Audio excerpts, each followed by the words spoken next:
Hello, hello. All right. So, Cancerians, welcome back. So, this week we're going to do mythology storytellings just because I was in the mood for that. So, I did a pre shuffle for you guys as I have with everyone, and you guys ended up with the story of Hephaestus. And so, he was the blacksmith to the gods, extremely talented, also very sweet and good natured. He was a son of Zeus and Hera, and he made many different magical things, including like Pandora's box, for example. But he in there's a lot more mythology surrounding his entire storyline, and he's incredibly brilliant and outsmarts people as well. So there's a lot more to him, but he's actually disfigured, and yet that doesn't alter the fact that he is, amongst the most brilliant of the Olympians. And so and he the amount of things that he creates is just incredible, but and they're always instilled with magic as well.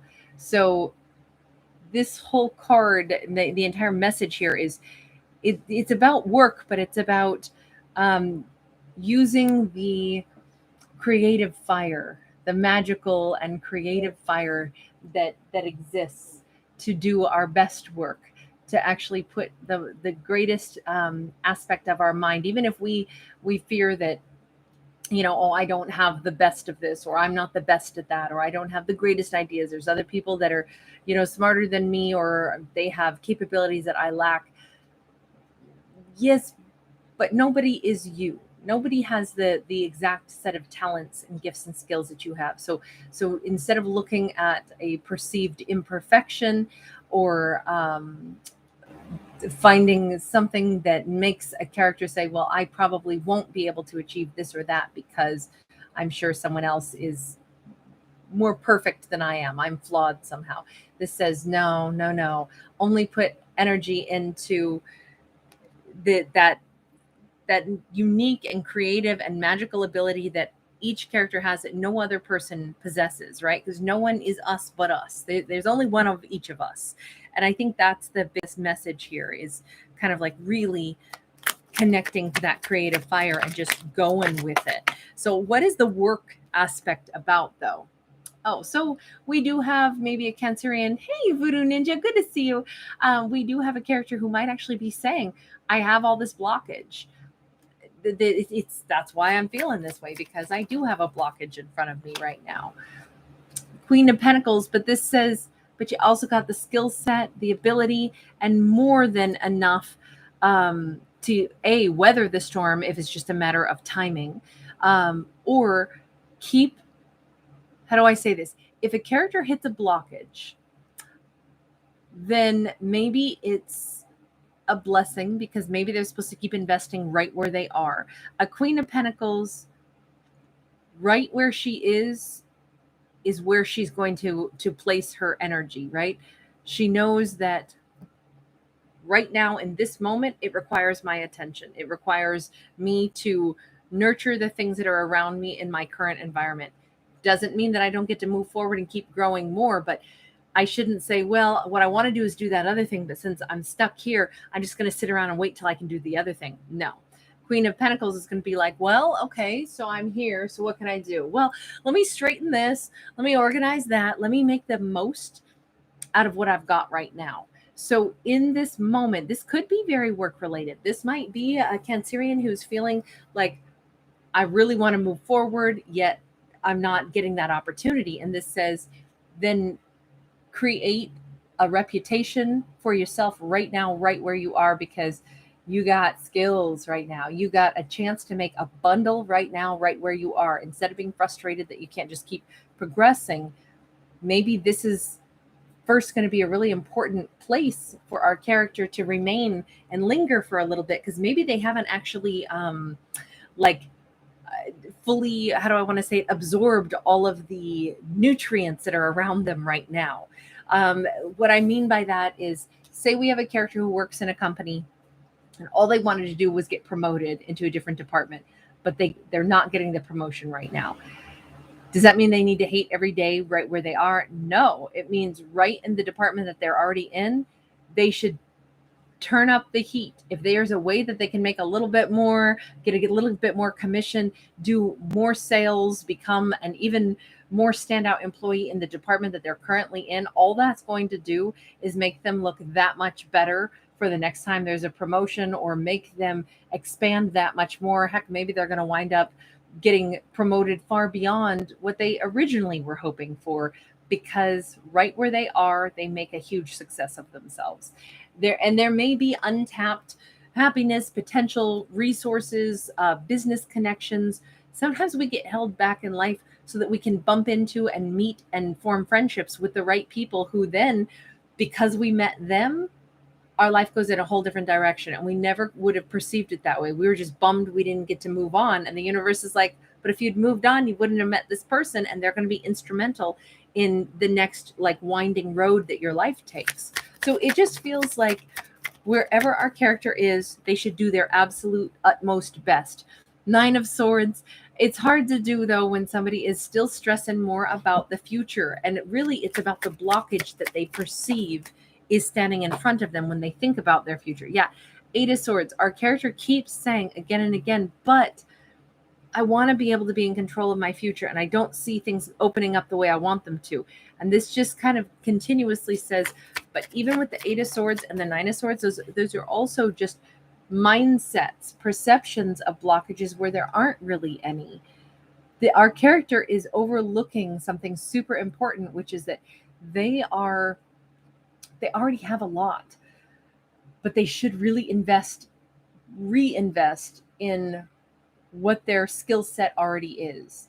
They should reinvest in like refreshing things so that they love what they're currently doing. Because this says they keep imagining that they've got to plan for the future, get something different cooking, when it says, but you've put in so much work right where you are already, and there's so much wonderful result to be had.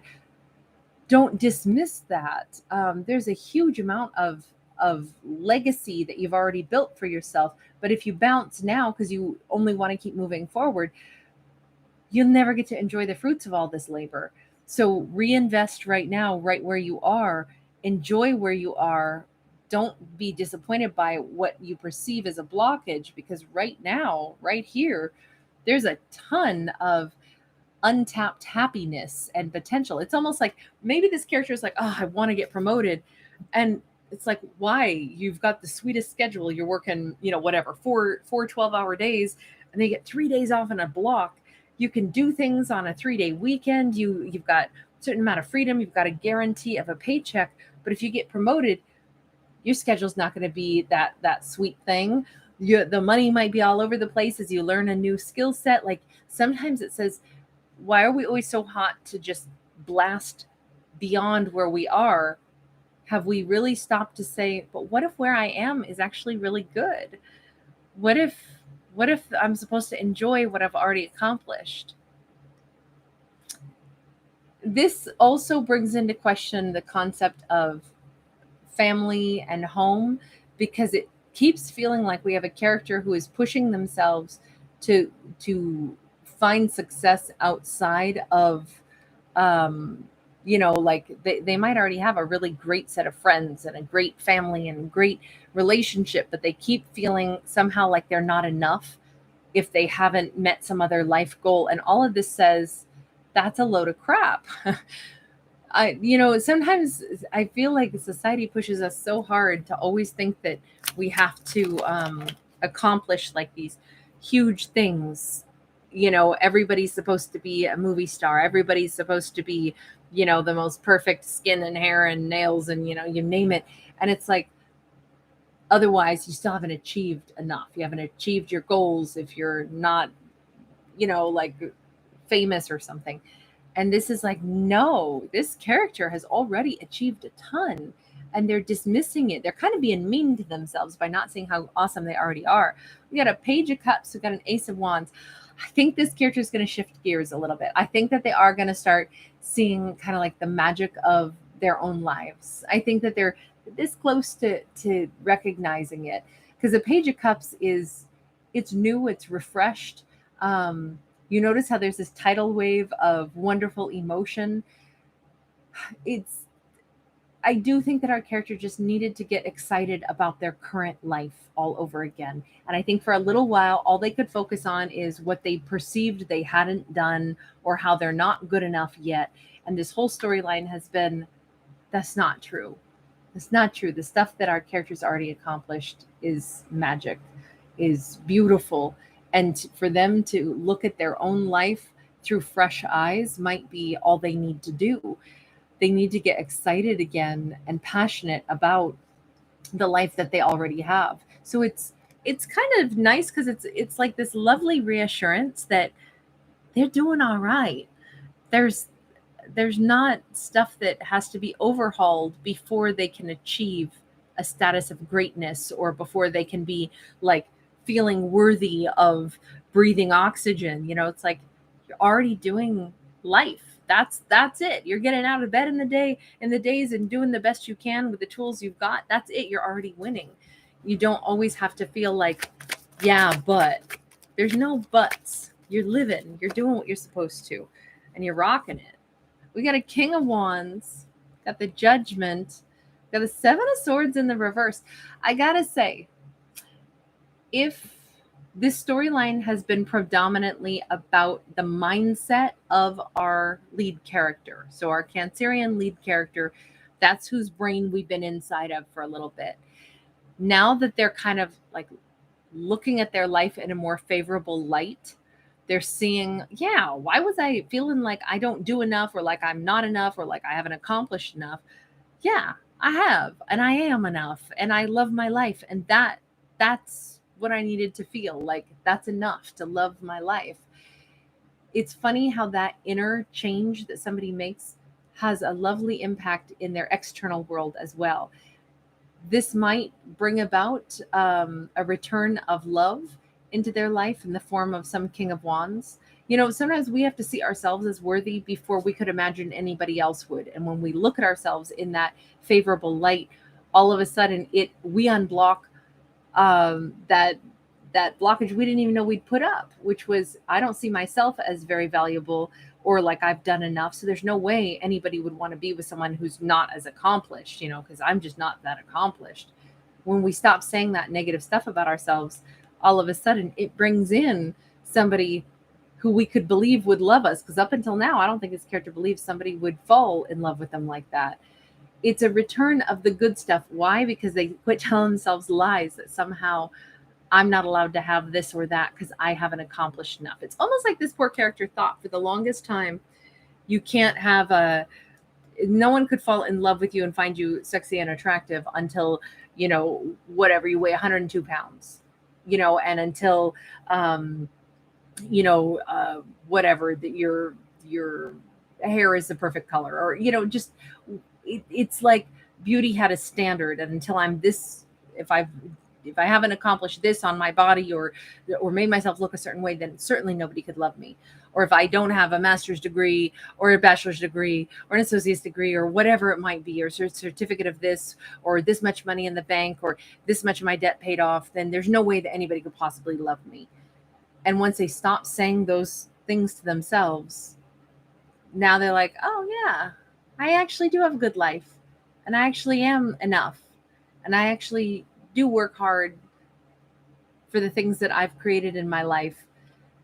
And everybody's success is different. And I like me just fine. As soon as they see it that way, all of a sudden they can believe that somebody would love them for just who they are. And guess what? Somebody does. This character comes in because there's no more lies and blockage. There's no more of this character running away and thinking, well, I'm stressed out. There's no way I can do the X, Y, or Z because there's all these blockages in front of me. They got out of their own way in this one. That's what I would say. And I think that's really, we've had some very different Cancerian reads. They've been kind of like a roller coaster ride. We've had ones that have been really soft and loving. And then we have these other ones where it's like somebody's coming out of a slump. And it's kind of interesting to see how much things change. Speaking of change, I have to go take care of my baby. I'm coming. All right, you guys take care. Bye. Aries, my love. Come here.